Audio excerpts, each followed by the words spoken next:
আসসালামু আলাইকুম প্রিয় আঙ্গুর প্রেমিক ভাই বোনেরা, আশা করি সবাই ভালো আছেন। আল্লাহর অশেষ রহমতে আমরাও ভালো আছি। দর্শক বন্ধুরা, আজকে আপডেট দিব আমাদের বাণিজ্যিক আঙ্গুর বাগানের যে বেড করা হয়েছে, এই সময় আমরা কেন বেড করলাম এবং এই বেড করার উপকারিতা কী কী এবং আপনারাও কেন করতে পারেন। আঙ্গুর বাগানের জন্য খুবই কার্যকারী একটা জিনিস এই বেড, কেন আপনারা করবেন, তো আমরা কেন এই সময় এসে করলাম, সব কিছু এই বিস্তারিত আলোচনা করব ইনশাল্লাহ। আশা করি সম্পূর্ণ পর্বটি দেখলে বুঝতে পারবেন আঙ্গুর গাছের জন্য বেড কেন প্রয়োজন। যাই হোক, মেন টপিকে আসি। দেখুন, এই যে আমরা পুরো বাগান জুড়েই এভাবে বেড করে দিয়েছি। এই যে আমরা বাগান জুড়ে বেড করে দিয়েছি।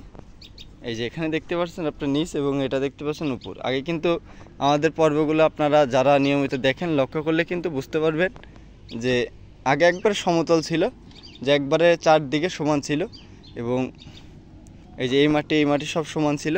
এখানে কিন্তু দেখেন এই যে এটা একটু নিচ এবং এটা কিন্তু উঁচু, এবং কোন লাইন আমরা উঁচু করে দিয়েছি।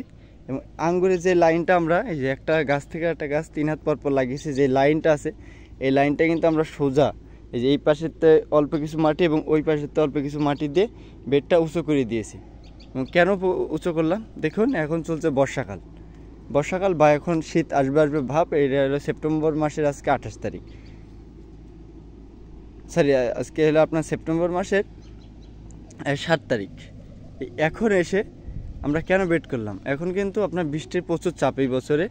এখন যদি দেখা যায় আপনাদের জমিটা যদি সমতল ভূমি হয় বা সমতল ভূমি হলো, পানি নিষ্কাশনের যত ব্যবস্থাই ভালো থাকুক না কেন, আপনার জমিতে ধরেন পানি নিষ্কাশনের ব্যবস্থা, ড্রেনেজ ব্যবস্থা অনেক ভালো, বাট দেখা যায় যত ভালো হোক, আপনার 10টা গাছের মধ্যে একটা গাছের পানি বেরোতে পারলো না কোনো কারণে, বা একটু গর্ত হয়ে থাকলো, ওই গাছের গোড়ায় পানির জলাবদ্ধতা বেঁধে গেল। সেক্ষেত্রে কিন্তু আমাদের মূল সমস্যাটা হয় কি জানেন, গাছের যে রুট আছে, নতুন রুট বা শিকড়, ওগুলা কিন্তু নষ্ট হয়ে যায়।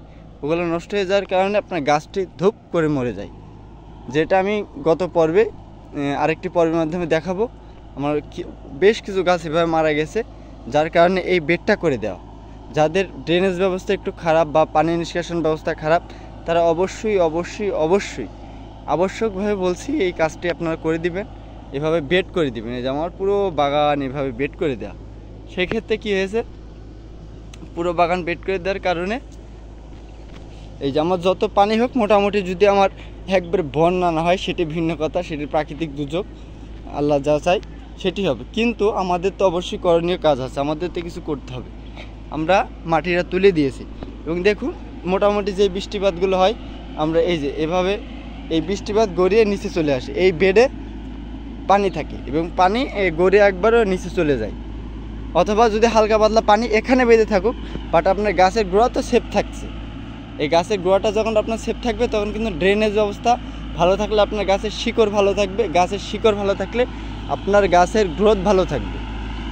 এটা হলো মূল কথা। আপনার গাছ হুট করে শিকড় পচে যে মারা যাবে না, যার কারণে অনেক সময় আমাদের গাছের শিকড় কিন্তু মারা যায় এই একটা, অথবা আপনার অনেক সময় আরেকটি কারণে মারা যায়, সেটি ছত্রাকের কারণে শিকড় ছত্রাকের জন্য নষ্ট হয়ে যায়, সেটিও হতে পারে। কিন্তু এটি কিন্তু মূল কারণ আঙ্গুর গাছ শিকড় হুট করে পচে যায়, এই অতিরিক্ত পানির জন্য মোটামুটি পচে। যাই হোক, আপনারা এই পদ্ধতিটা ফলো করবেন। এই মাটি, দুই পাশের মাটি এই বেডে তুলে দিবেন এবং এখান থেকে নিচ থাকবে, উপরের যে মাটি ওই আপনার বেডের পানি নিচে চলে আসবে। এক্ষেত্রে আপনার গাছের গোড়া সবসময় ভালো থাকবে। দেখুন এখানে এই যে আমি পাড়াচ্ছি, এখানে হলো আপনার মোটামুটি অনেক ভিজা, কিন্তু আমার উপরে কিন্তু এই যে একবারে শক্ত আছে। তার কারণ কি, উপরে কিন্তু শক্ত আছে, তার কারণ এখানে আমার পানির জমাবদ্ধতা বাধে নাই মোটেও, আলহামদুলিল্লাহ। এই কারণে কিন্তু আমাদের এইভাবে বেড করে দেওয়া। যাই হোক, এটা আপডেট দেওয়া ছিল। যাদের বাণিজ্যিক বাগান আছে অথবা শৌখিন বাগান, মাঠে পানি বাঁধে, তারা এই সিস্টেমটি ফলো করতে পারেন, আশা করি উপকৃত হবে। এই যে আমাদের পুরো বাগান জুড়ে এভাবে করে দেওয়া, আমাদের পুরো আঙ্গুর বাগান জুড়ে এভাবে করে দেওয়া।